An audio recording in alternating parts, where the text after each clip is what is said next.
മധ്യപ്രദേശിൽ കോൺഗ്രസിന് തിരിച്ചടി. രാജ്യസഭാ സ്ഥാനാർത്ഥിത്വം നിഷേധിച്ചതിനെതിരായ മീനാക്ഷി നടരാജന്റെ ഹർജി സുപ്രീം കോടതി തള്ളി. ഫലം പ്രഖ്യാപിച്ചതിനാൽ ഇപ്പോൾ ഇടപെടാനാകില്ലെന്ന് കോടതി.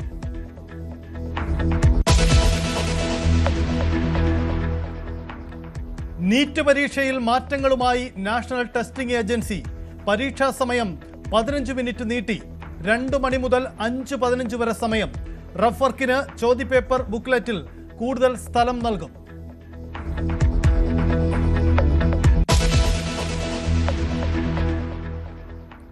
കോഴിക്കോട് നിപ ബാധിതന്റെ നില അതീവ ഗുരുതരം. സമ്പർക്ക പട്ടികയിൽ 77 പേർ, 58 പേർ ആരോഗ്യ പ്രവർത്തകർ. നിലവിൽ ആർക്കും രോഗലക്ഷണങ്ങളില്ല. ഷിഗല്ല പ്രതിരോധ പ്രവർത്തനങ്ങൾ ശക്തമാക്കി.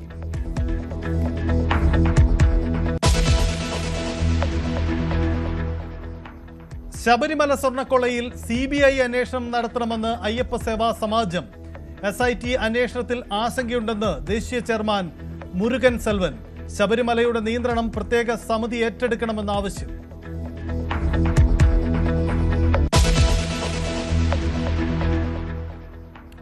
ട്രെയിനിൽ ജൂവലറി ഉടമയെ ആക്രമിച്ച് 1.5 കിലോ സ്വർണം കവർന്ന കേസിൽ 8 പ്രതികൾ കൂടി അറസ്റ്റിൽ. കവർച്ചാ സംഘത്തെ സഹായിച്ച തൃശൂർ സ്വദേശി റാഫേലിനായി തിരച്ചിൽ ശക്തമാക്കി.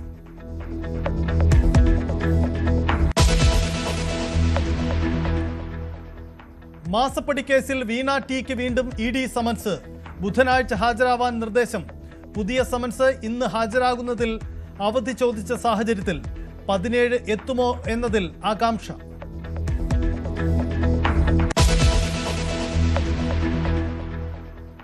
നടിയെ ആക്രമിച്ച കേസിൽ നിർണായക നടപടിയുമായി ഹൈക്കോടതി.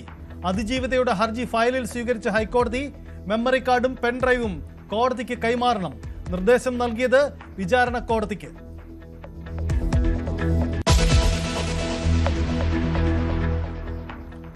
അമ്മയുടെ കാരണം കാണിക്കൽ നോട്ടീസിന് മറുപടിയുമായി അൻസിബ ഹസൻ.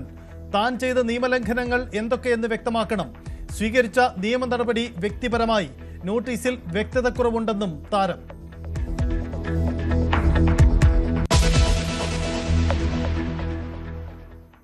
ഷൂട്ടിംഗ് ഇതിഹാസം ജസ്പാൽ റാണ അന്തരിച്ചു. അന്ത്യം ഡൽഹിയിൽ ചികിത്സയിലിരിക്കെ. ഏഷ്യൻ ഗെയിംസിൽ സ്വർണ്ണ മെഡൽ നേടിയ ആദ്യ ഇന്ത്യൻ താരം. യുവപ്രതിഭകളെ വാർത്തെടുത്ത ദീർഘദർശി. വിയോഗത്തിൽ അനുശോചിച്ച് രാജ്യം.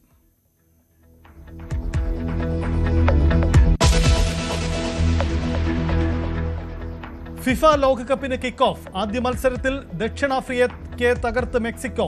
3 താരങ്ങൾക്ക് റെഡ് കാർഡ്. ചെക്ക് റിപ്പബ്ലിക്കിനെ വീഴ്ത്തി ദക്ഷിണ കൊറിയ.